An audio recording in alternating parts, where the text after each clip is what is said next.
नमस्कार विद्यार्थी मित्रांनो, सेल्फ स्टडी विथ महाराष्ट्रामध्ये आपलं स्वागत आहे। तर मित्रांनो, MIDC भरती 2025 सध्या चालू होती। त्याच्यामध्ये नॉन टेक्निकलचे पदांची परीक्षा झाली होती, टेक्निकलची पदांची परीक्षा झाली होती।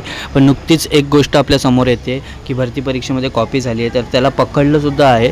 ठीक आहे, त्याची सविस्तर बातमी आपण पाहणार आहोत। मुद्दा असा की ही गोष्ट घडलेली आहे TCS ION पवई या ठिकाणी। तर आपण पाहूया।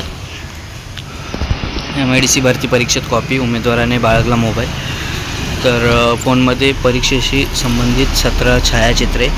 त्यामध्ये पाहूया, महाराष्ट्र औद्योगिक विकास महामंडळाच्या परीक्षेत मोबाईल बाळगत कॉपी केल्याच्या आरोपाखाली पवई पोलिसांनी शुभम पाटील 28 वर्ष राहणार ठाणे याच्याविरुद्ध शनिवारी गुन्हा दाखल करत ताब्यात घेतले। पाटील यांनी कचऱ्याच्या डब्यात टाकलेला मोबाईल फोन पर्यवेक्षक सोनल मसूरकर यांना आढळून आला।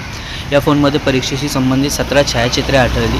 MIDCने 1 ऑगस्टला विविध पदांसाठी परीक्षा घेतली। पवई येथील TCS ION digital zone TIDZ येथे सकाळी 9 वाजता परीक्षा सुरू झाली। झोन C5 लॅब क्रमांक 30 मध्ये 18 उमेदवार परीक्षेला बसले होते। सकाळी 9:40 वाजता पर्यवेक्षक सोनल मसूरकर यांना सिस्टम क्रमांक C126 जवळ मोबाईल आढळला। शुभम पाटील रोल क्रमांक 335000127 हा उमेदवार त्या सिस्टममध्ये परीक्षेला बसला होता। पर्यवेक्षकांनी याबद्दल विचारणा केली असता तो उत्तर देऊ शकणार नाही। पर्यवेक्षकांनी याबाबत वरिष्ठांना माहिती दिली। मोबाईल फोन बाळगल्यासंदर्भात पाटीलकडे विचारणा केल्यावर सुरुवातीला त्याने नकार दिला। त्याची तपासणी केली तेव्हाही काहीच आढळले नाही। प्रशासनाने त्याला परीक्षा सुरू ठेवण्याची परवानगी दिली। ठीक आहे, बाथरूममध्ये कचऱ्याच्या डब्यात टाकलेला फोन।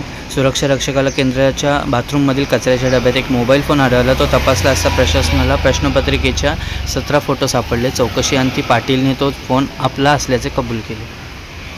पर्यवेक्षकांनी पाटील विरुद्ध तक्रार दाखल केली। पोलिसांनी महाराष्ट्र विद्यापीठ बोर्ड आणि इतर विशिष्ट परीक्षा गैरव्यवहार प्रतिबंध कायदा 1982 आणि भारतीय न्यायसंहिता कलम 318 फसवणूक अंतर्गत गुन्हा दाखल केलेला आहे।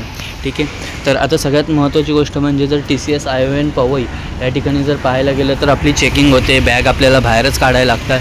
त्यानंतर मग आपली चेकिंग झाल्यानंतर पुन्हा आपण वर जातो, तिथे कॅमेरे वगैरे सगळं आहे।